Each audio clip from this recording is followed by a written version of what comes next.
सुप्रभात साथियों, स्वागत है आप सभी साथियों का स्मार्ट स्टडी पे। तो साथियों, आज है 25 सितंबर 2022 और 25 सितंबर के सारे इंपॉर्टेंट करंट अफेयर्स को हम लोग इस वीडियो में देखेंगे। तो सभी साथी स्टार्ट से अंत तक बने रहिएगा। क्वेश्चनों को फुल डिटेल्स के साथ आपको समझाएंगे।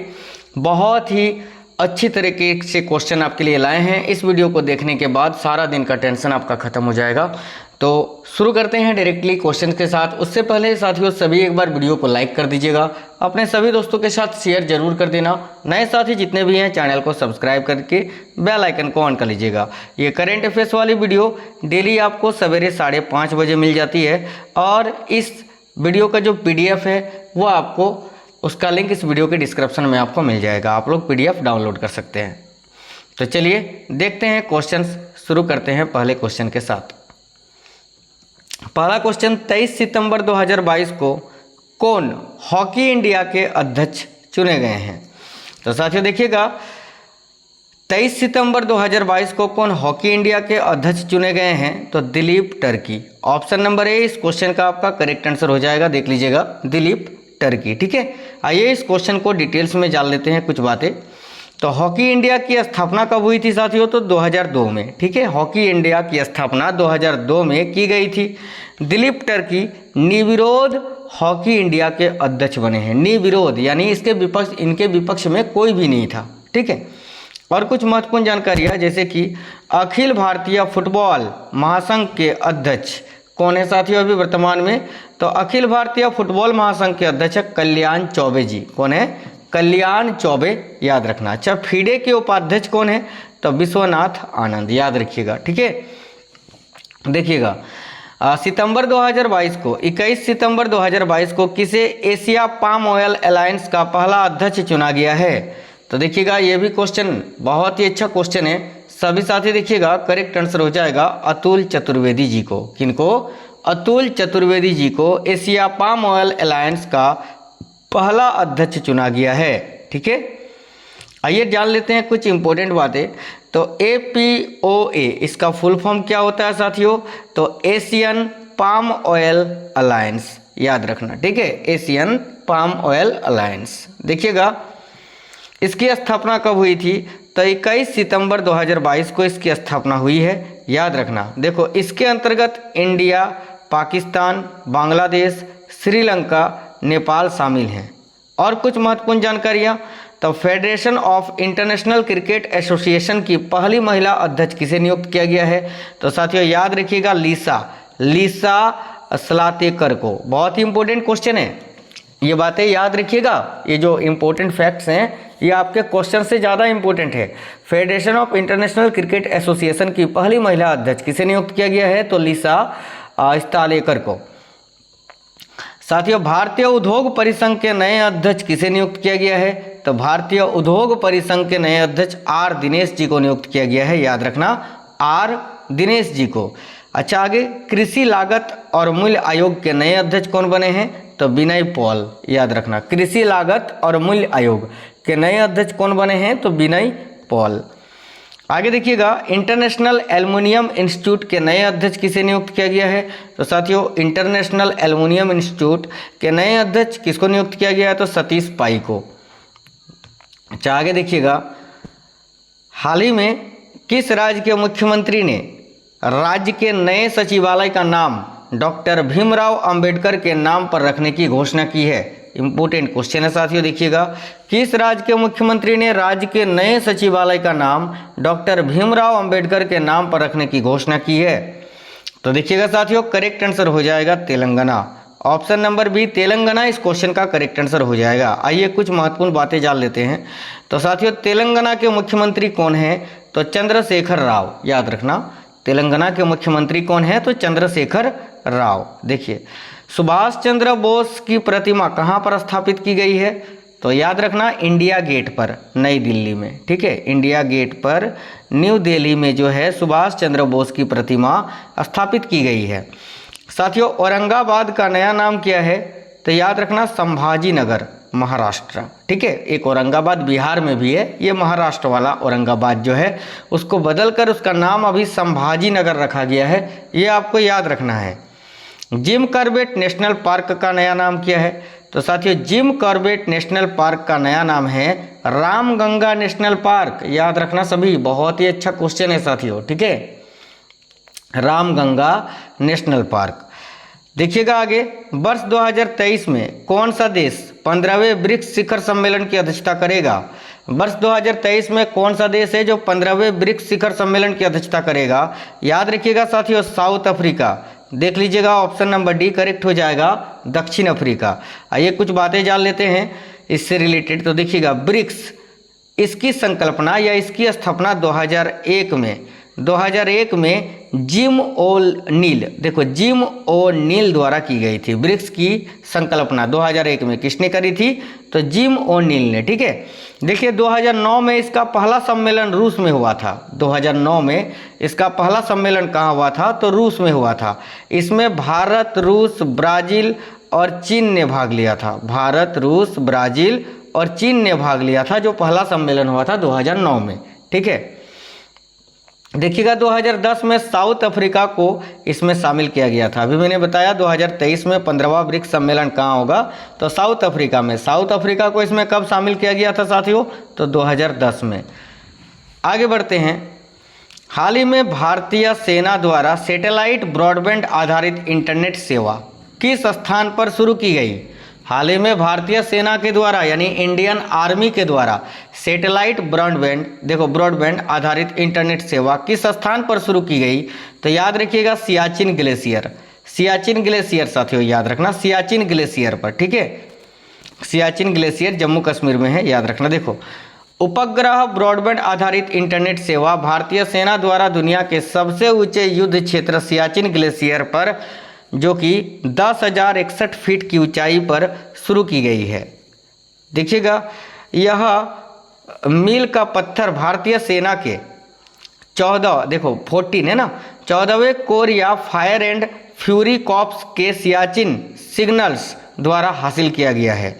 देखिएगा साथियों, यह उपग्रह आधारित इंटरनेट सेवा भारत में GSAT-19 एंड GSAT-11 जैसे संचार उपग्रहों के माध्यम से प्रदान की जाती है, याद रखना। देखिएगा, सियाचिन ग्लेशियर के बाद पूर्वोत्तर क्षेत्रों में उपग्रह आधारित इंटरनेट सेवा मुहैया कराई जाएगी, याद रखना। देखिए साथियों, भारत ब्रॉडबैंड नेटवर्क लिमिटेड यानी BBNL ने सियाचिन ग्लेशियर सीमा पर सैटेलाइट इंटरनेट सेवा प्रदान की है। देखिएगा, ग्लेशियर हिमालय के पूर्वी काराकोरम रेंज में स्थित है, ठीक है। 1984 में ऑपरेशन मेघदूत के बाद यह भारत के रणनीतिक नियंत्रण में आया था, यह भी आपको याद रखना है। देखिए, हाल ही में किस संस्थान द्वारा सोशल स्टॉक एक्सचेंज के लिए एक विस्तृत ढांचे का अनावरण किया गया है? बहुत ही इंपॉर्टेंट क्वेश्चन है, इसका आंसर हो जाएगा भारतीय प्रतिभूति और विनिमय बोर्ड यानी SEBI, security exchange board of India. आइए इस क्वेश्चन को विस्तार में जानते हैं। तो भारतीय प्रतिभूति और विनिमय बोर्ड यानी सेबी ने सोशल स्टॉक एक्सचेंज के लिए एक विस्तृत ढांचे का अनावरण किया है। देखो, यह पंजीकरण और प्रकटीकरण आवश्यकताओं के लिए एक गैर लाभकारी संगठन के लिए न्यूनतम आवश्यकताओं को निर्दिष्ट करता है।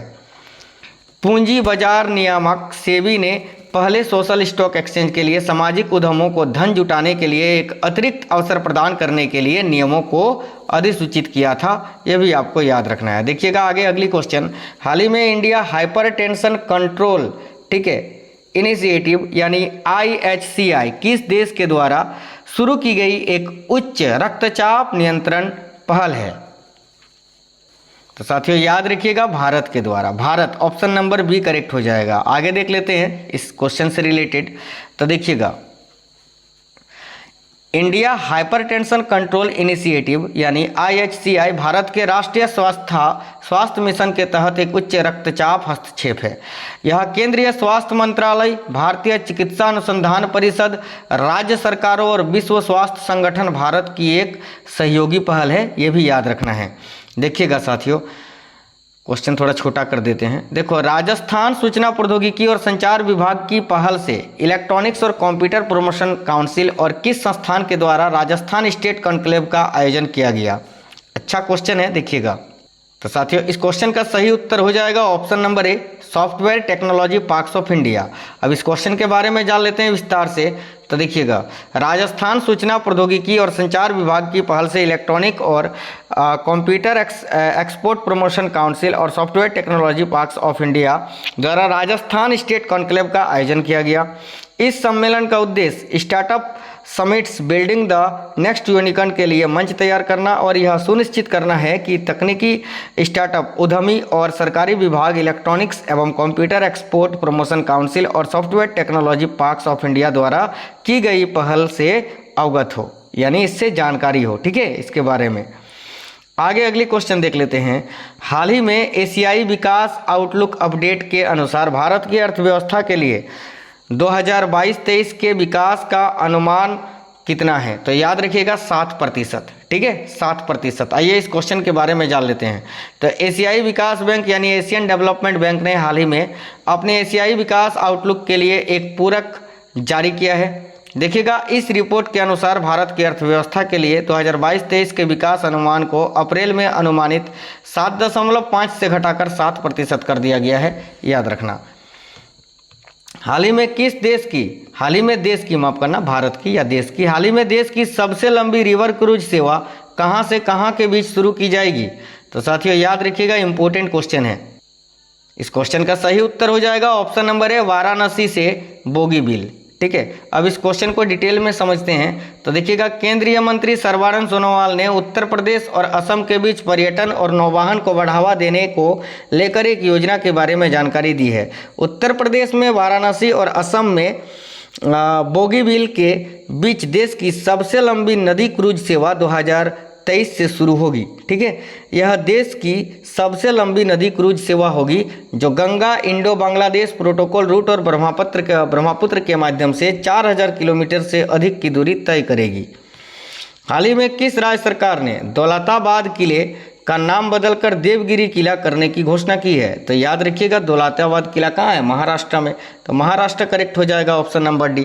कुछ इंपॉर्टेंट फैक्ट्स डाल देते हैं। तो देखिएगा, महाराष्ट्र पर्यटन मंत्रालय ने दौलताबाद किले का नाम बदलकर देवगिरी करने का फैसला लिया है, जो कि औरंगाबाद शहर के पास में स्थित है। यह भारत का राष्ट्रीय विरासत स्मारक है, जिसका रखरखाव भारतीय पुरातत्व सर्वेक्षण के द्वारा किया जाता है। इससे पहले महाराष्ट्र के पूर्व मुख्यमंत्री उद्धव ठाकरे ने औरंगाबाद का नाम बदलकर संभाजी नगर कर दिया था, जो कि मैंने आपको इसी वीडियो में बताया। देखिए, दौलताबाद किले का नाम बदलकर देवगिरी करने का फैसला भी शिवसेना प्रमुख उद्धव ठाकरे द्वारा सेना फुट सैनिकों की लंबी मांग के बाद लिया गया है। याद रखना। हाल ही में भारत और किस देश के तटरक्षकों ने समुद्री संबंधों के लिए संयुक्त प्रशिक्षण अभ्यास किया? इंपॉर्टेंट क्वेश्चन है साथियों। सही उत्तर हो जाएगा अमेरिका। अब कुछ इंपॉर्टेंट बातें तो देखिएगा, भारत और संयुक्त राज्य अमेरिका के तटरक्षक बल ने चेन्नई तट पर मेगा संयुक्त अभ्यास का आयोजन किया। देखिए, USCG जहाज और भारतीय तटरक्षक बल ने खोज और बचाव कार्यों पर सर्वोत्तम प्रथाओं का आदान प्रदान किया। देखिए, संयुक्त अभ्यास दोनों देशों के तटरक्षकों को एक दूसरे की क्षमताओं से परिचित कराने और एकमुश्त और खुले इंडो पैसिफिक को बढ़ावा देने पर केंद्रित थे। आगे देखिएगा, अगली क्वेश्चन, हाल ही में किस राज्य के कारागार विभाग ने मोबाइल अटेंडेंस एप्लीकेशन को लॉन्च किया है? साथियों देखिएगा, इस क्वेश्चन का सही उत्तर हो जाएगा नागालैंड के। इंपॉर्टेंट फैक्ट्स जान लेते हैं। तो नागालैंड कारागार विभाग ने कोहिमा के जिला जेल में कर्मचारियों की उपस्थिति की निगरानी और निगरानी के लिए जेल कर्मचारियों की उपस्थिति आवेदन की शुरुआत की। आवेदन आधिकारिक तौर पर जेलों, छपाई और स्टेशनरी के सलाहकार H. हेइंग द्वारा लॉन्च किया गया था। राजनेता ने सभा को संबोधित करते हुए कार्य उत्पादकता बढ़ाने के लिए स्मार्ट विचारों के साथ आने के लिए जेल महानिर्देशक HGCD और SDRF रुपीन शर्मा के नेतृत्व वाले विभाग की सराहना की। ये भी याद रखना। देखिएगा, Elvis Ali Hazarika north channel को पार करने वाले पूर्वोत्तर के पहले तैराक बने हैं। इनका संबंध किस राज्य से है? तो साथियों देखिएगा, इस क्वेश्चन का सही उत्तर हो जाएगा असम के। इसको डिटेल में समझते हैं। तो असम के पूर्व अंतर्राष्ट्रीय तैराक, ठीक है, एल्विस अली हजारिका ने उत्तर पूर्वी उत्तरी आयरलैंड और दक्षिण पश्चिमी स्कॉटलैंड के बीच एक जलमध्य उत्तर चैनल को पार करने वाले पूर्वोत्तर भारत के पहले और सबसे उम्रदराज भारतीय बनने की उपलब्धि हासिल की है। गुवाहाटी के रहने वाले 40 वर्षीय एल्विस ने 14 घंटे 38 मिनट का समय पूरा किया, जो कई तैराकों के लिए एक सपना बना हुआ है। अच्छा, तो साथियों आज के करेंट में आपके इतने ही क्वेश्चन थे, सारे के सारे सिलेक्टेड क्वेश्चन थे। ठीक है, तो आपको ये वीडियो कैसा लगा है आप हमें नीचे कमेंट बॉक्स में कमेंट कर जरूर बता दीजिए। वीडियो को अपना एक लाइक जरूर कर दीजिएगा, शेयर कर दीजिए अपने दोस्तों के साथ। पहली बार अगर कोई भी साथी आए हैं तो चैनल सब्सक्राइब करके बेल आइकन ऑन कर लेना। इस क्लास का PDF आपको वीडियो के डिस्क्रिप्शन में मिल जाएगा। ठीक है, तो डाउनलोड कर लीजिएगा। चलिए मिलते हैं नेक्स्ट अपडेट में, नेक्स्ट क्लास में। तब तक के लिए जय हिंद साथियों, वंदे मातरम।